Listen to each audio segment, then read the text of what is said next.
Hello folks, welcome to the channel. If your taskbar icons are missing from the taskbar, then watch this video to get them back.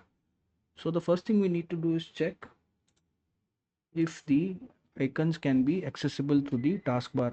So if I turn on widgets, you can see that widgets will be available in the taskbar.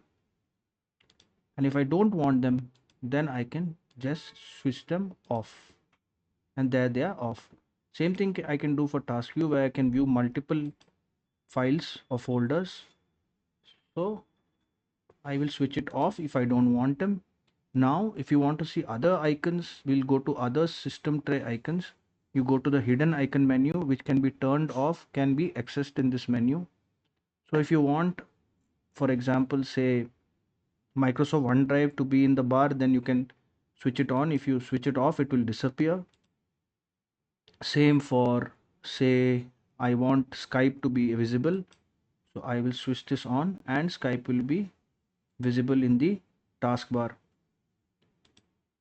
So this goes for all the applications here. You can pick and choose as you wish.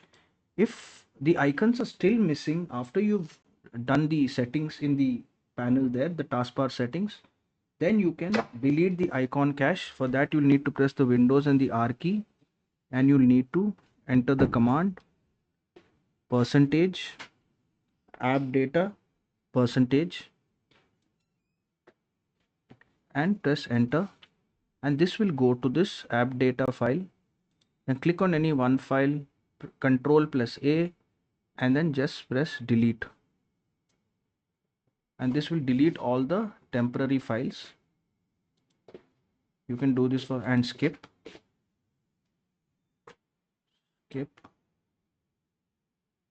and the icon cache should rebuild by itself, and it should be visible. The icon should be visible. If finally they are still not visible or the taskbar is missing by itself, then we'll restart the file explorer.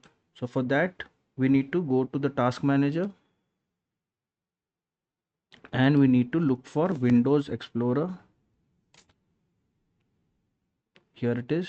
Right click Windows Explorer, right click on it, and then click on restart, and your taskbar icon should be showing whichever ones you have selected. If this video helped you, then kindly subscribe to the channel. Enjoy your day.